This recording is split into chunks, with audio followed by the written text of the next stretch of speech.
Hi, thank you for joining me. My name is Mindy Mandell, and this video is part of a series of videos on Proclus's Elements of Theology. You can find the playlist here. Today's video is going to focus on propositions 128 through 132. And I am using the E.R. Dodds translation. For those of you who do not have the paper copy, there is a link in the description box for a PDF version of the text. And I'll jump right into it. So Proposition 128 reads, "Every God, when participated by beings of an order relatively near to him, is participated directly, when by those more remote, indirectly, through a varying number of intermediate principles." To understand what Proclus is doing here, it would be helpful to recall Proposition 62. So I'm going to take a look at that before jumping into this explanation. And 62 is the one that reads, "Every manifold which is near to the one has fewer members than those that are more remote, but is greater in power." So what is significant for us here is that higher realms are more unified and greater in power. That which is near to the one is more like to it. It will be more unitary and less divisible, as the first cause is one. So, keeping that in mind, let's take a look at Proposition 128. Again, it reads, "Every God, when participated by beings of an order relatively near to him, is participated directly.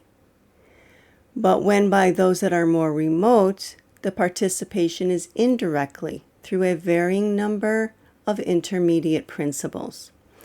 For the higher orders, having themselves the character of unity through their kinship to the divine," and that's what we saw in Proposition 62. They have a kinship to the divine and are therefore more unified.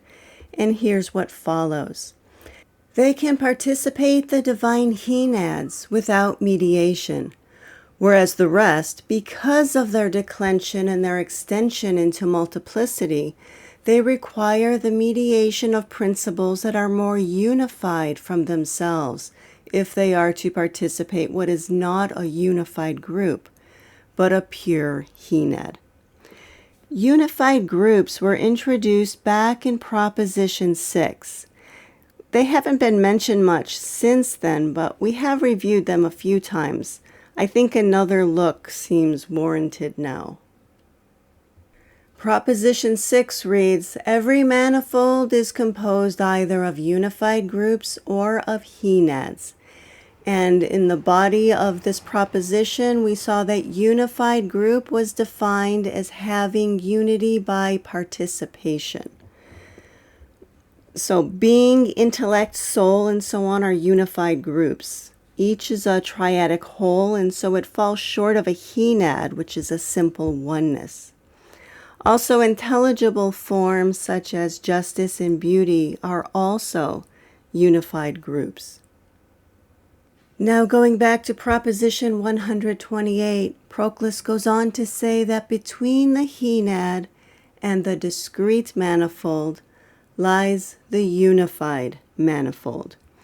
And unified manifold seems to be another way of saying unified group. And if it's helpful to you, you might also call these unified groups monads. A unified group or a monad functions then as a medium between the henad and a more discrete manyness. So beings can only participate in a henad by way of a monad or a unified group. And reading the rest of the sentence, I'll go back to the beginning. "Between the henad and the discrete manifold lies the unified manifold, which in virtue of its unification is capable of identifying itself with the henad." This is the unified manifold. It's by virtue of its unification, it can identify with the henad. But in virtue of its implicit plurality, it is in some fashion akin also to the discrete manifold. So there's a likeness that runs throughout, and it has the mean has to have something in common with the two extremes that it's connecting.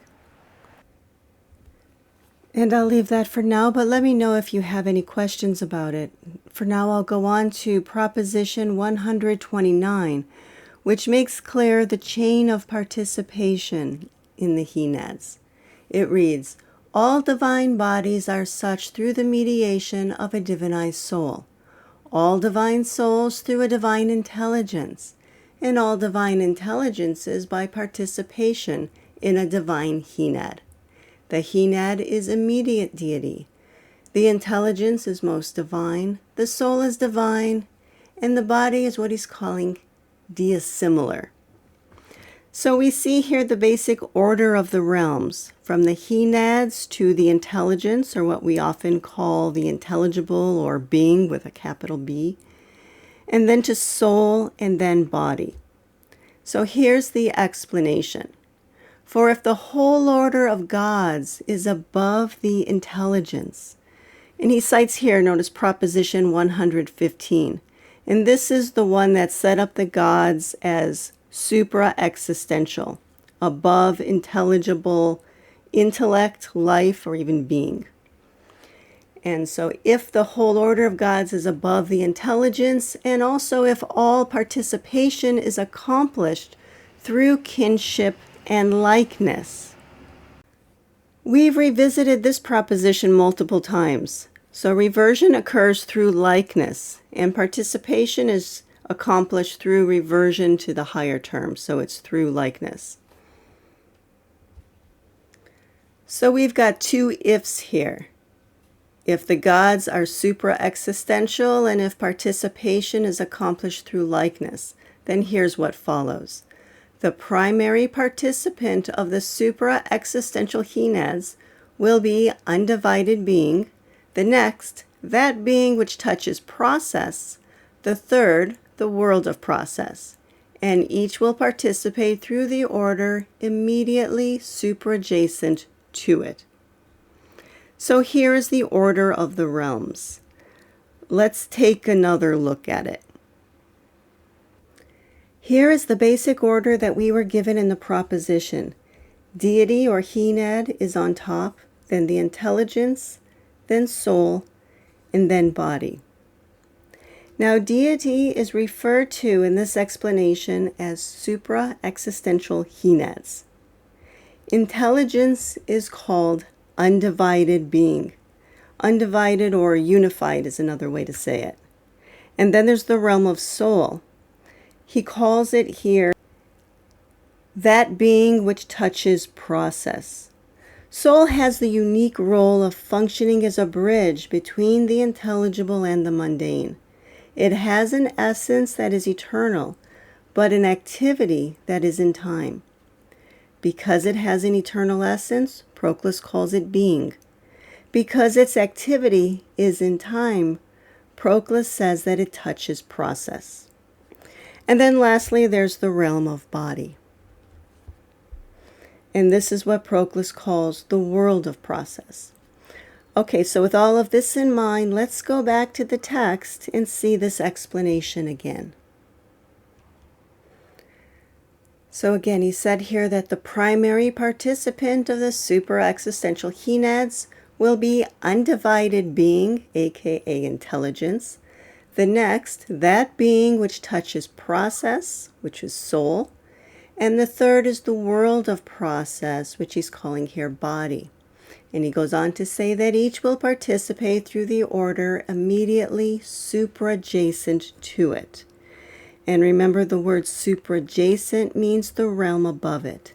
So body participates through soul, soul through intelligence, and the intelligence participates directly in the Henad. And Proclus goes on, the divine character penetrates even to the last terms of the participant series, but always through the mediation of terms akin to itself. Okay, so just explaining what we just saw there. Now he makes here a reference, notice, to Proposition 125. And I want to just quickly review that one. And this one I just covered in my last video. This one reads, "From that station wherein he first reveals himself, every god proceeds through all the secondary orders, continually multiplying and particularizing his bestowals, yet preserving the distinctive character of his proper nature." And in the course of this explanation, we saw that the God proceeds even to the last regions of being, because such is the generative power of first principles. And so, citing this idea, Proclus now states again that the divine character penetrates even to the last terms of the participant series. But then he adds that it's always through the mediation of terms akin to itself. Thus, the He-Nad bestows first on an intelligence that power among the divine attributes which is peculiarly its own, and it causes this intelligence to be in the intellectual order what itself is in the order of unities. So the intelligence is directly participating the He-Nad through that bestowal. And then Proclus goes on to say, if this intelligence be participable, through it the He-Nad is present also to a soul, and is cooperative in linking the soul to the intelligence and inflaming it. The last part of the sentence is confusing, so it might help to look back at Proposition 56. Proposition 56 reads, "All that is produced by secondary beings is in a greater measure produced from those prior and more determinative principles from which the secondary were themselves derived." And one other line I want to point out is that the effect is determined by the superior principle in a greater measure. So soul can participate in deity through the participable intelligence, but even more so is it divinized by the He-Nad beyond the intelligence. And so this is why Proclus says that it is through the participable intelligence that the He-Nad is present also to a soul, and is cooperative in linking the soul to the intelligence and inflaming it. And then Proclus goes on, through this soul again, if it be participated by a body, the He-Nad communicates even to the body an echo of its own quality. In this way, the body becomes not only animate and intellective, but also divine, in the sense that it has received from a soul life and movement, from an intelligence indissoluble permanence, and from the He-Nad which it participates, a divine unification, each successive principle communicating to the consequent terms something of its own substance. And so this is the train of participation from He-Nad down to body. Proposition 130 reads, "In any divine order, the highest terms more completely transcend those immediately subordinate to them than do these latter the subsequent terms, and the second order of terms are more closely linked with their immediate superiors than are their consequents with them."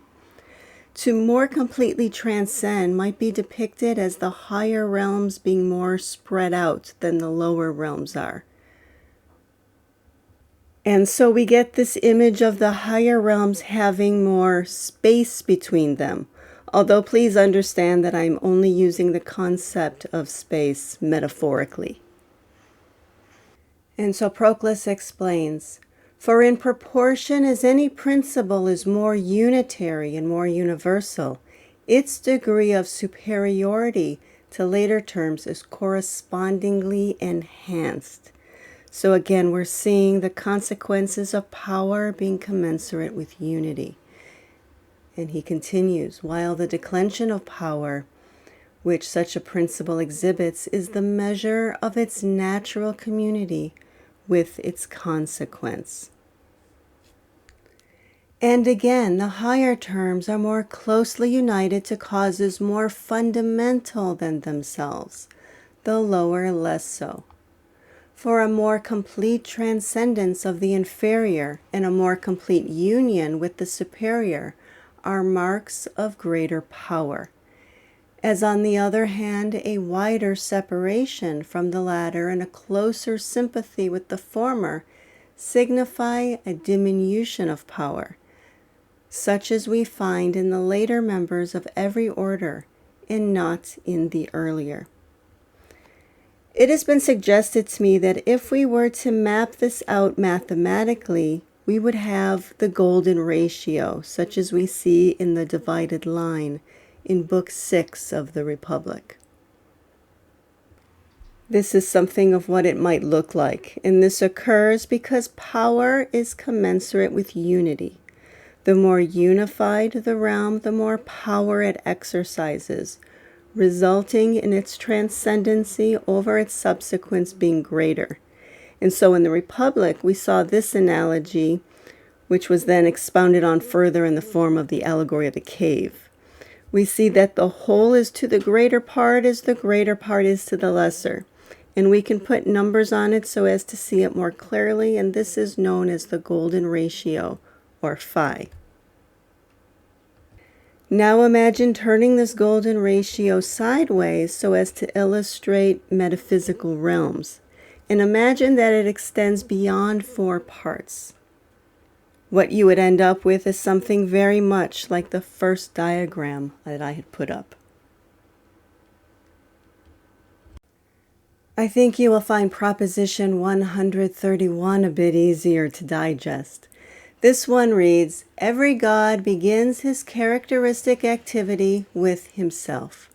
For the quality which marks his presence in secondary beings is displayed first in himself, and it is indeed for this reason that he communicates himself to others, in virtue of the superabundance of his own nature."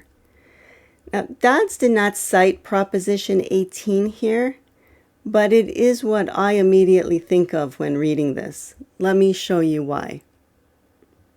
Proposition 18 is one that I've come back to a number of times. It is one of the key propositions, and it reads, "Everything which by its existence bestows a character on others, itself primitively possesses that character which it communicates to the recipients." And going on, the character as it pre-exists in the original giver has a higher reality than the character that is bestowed. It is what the bestowed character is, but it is not identical with it since it exists primitively, and the other only by derivation. And so this is the idea that the cause at the head of the series possesses the character of that series primitively. And we see that here as well, but Proclus is adding now the idea of superabundance. So he says again, "Every God begins his characteristic activity with himself. The quality which marks his presence in secondary beings is displayed first in himself, and it is indeed for this reason that he communicates himself to others." Now adding the idea that it is in virtue of the superabundance of his own nature. This idea of superabundance was first introduced in Proposition 25. And 25 was about generation. Whatever is complete proceeds to generate those things which it is capable of producing, imitating in its turn the one originative principle of the universe. So just like the one or the good, how it generates, in like manner the principles consequent upon it are impelled because of their proper completeness to generate further principles inferior to their own being. So here we're seeing that generation is a natural result of completeness. And superabundance tells us that the gods are beyond complete. And Proclus explains this here. Neither deficiency nor a mere fullness is proper to the gods. Whatever is deficient is imperfect, and being itself incomplete, it is impossible that it should bestow completion on another. And that which is full is sufficient merely to itself, and still unripe for communication. Hence, that which fulfills others and extends to others its free bestowal must itself be more than full. If, then, the divine from its own substance fulfills all things with the good which it contains, then each divinity is filled to overflowing. And if so, it has established first in its own nature the character distinctive of its bestowals, and in virtue of this extends to others also communications of its superabundant goodness. Proposition 120 is a reference to the providential functioning of the gods. Proposition 120 reads, "Every god embraces in his substance the function of exercising providence towards the universe, and the primary providence resides in the gods. So the gods naturally fill all things with the good that they contain." And we see that here back in Proposition 131. The divine from its own substance fulfills all things with the good which it contains. And so this overflow, this pouring over of goodness, is the natural state of the gods. And as we saw at the opening of this proposition, this characteristic activity is primitively in the gods themselves. In Proposition 132, all orders of gods are bound together by mean terms. So Proclus is continuing to solidify for us an image of this flow of the metaphysical hierarchy. Everything that I focused on in this video today is focused on structure. We saw the order of terms and their means of participation in Propositions 128 and 9. Proposition 130 gave us the analogy that underlies this order. And then Proclus showed us the likeness and superabundant goodness that accounts for this unfolding. Now he is highlighting that the procession of the gods unfolds without interval, because this is what follows if all orders of gods are bound together by mean terms, as Proclus is stating here in this proposition. So let's see how Proclus explains this. For all procession of things existent is accomplished through like terms. And likeness through procession is Proposition 29. Much more do the ranks of the gods possess unbroken continuity, inasmuch as their substance is unitary, and they take their definition from the one which is their originative cause. Definition can be understood as some sort of limit. When we define something, we put a border around it and say it is this and not that. Dodds cited Proposition 113. The whole number of the gods has the character of unity. So the gods get their definition from the one. They are marked by unity. This is not the same as a limit in power. For Platonists, remember, being dispersed into differentiation is a sign of a lack of power. And now going on, Proclus says that in the divine orders, remission of power is introduced without loss of unity. And as the gods are more essentially unified than existence, so the likeness of the derivative to the primary is greater than in the existential orders.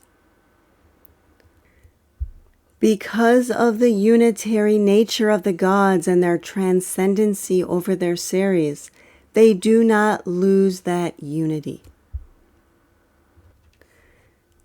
this is a key idea in Proposition 132, so I think it would be a good idea to just quickly review Proposition 122, where this idea was introduced. All that is divine both exercises providence towards secondary existences and transcends the beings for which it provides. Its providence involves no remission of its pure and unitary transcendence, and neither does its separate unity annul its providence. Without declension from the unity which is their substance, the gods have filled all things with their power. And so in the divine orders, remission of power is introduced without loss of unity. And as the gods are more essentially unified than existence, so the likeness of the derivative to the primary is greater than it is in the existential orders or the orders of being. So there's a greater likeness among the gods than among beings. Accordingly, all the classes of gods are bound together by the appropriate mean terms, and the first principles do not pass immediately into emissions wholly diverse from themselves. There are intermediate classes, having characters in common both with their causes and with their immediate effects. These intermediate principles link the extreme terms in one unified structure. By community of nature susceptible of influence from their neighbors above, transcending without interval their neighbors below, they preserve an ordered sequence in the generation of deities. Now, the idea of intermediate principles linking extremes is a staple of Platonic metaphysics. We saw actually an example of it at the opening of this video. I opened with Proposition 128 that showed that every god, when participated by beings of an order relatively near to him, is participated directly. But when participated by those more remote, that participation is indirect, and it's through a varying number of intermediate principles. And we saw that between the Henad and the discrete manifold, there must be a unified manifold. So this idea of mean terms required to maintain likeness within a series is something that we've seen throughout, and it is a staple of Platonic metaphysics. And so coming back now to Proposition 132, we're seeing the same logic here. There are intermediate classes having characters in common both with their causes and with their immediate effects. And so the result of this is having one unified structure without interval. And the idea of there being no gaps in the unfolding of reality is something we've seen before. This is reminiscent of Proposition 112. Here we saw that the first members of any order have the form of their priors, and the result is the continuity of procession in the universe. And so there's a certain picture that Proclus is painting for us of a metaphysical order that is rational, ordered, and continuous. In other words, there is a logos that guides the gods and that runs through all that is. And I'll ask you to hit the like button if you found this helpful. And also, if you do have any questions or comments, please leave those in the comments section below.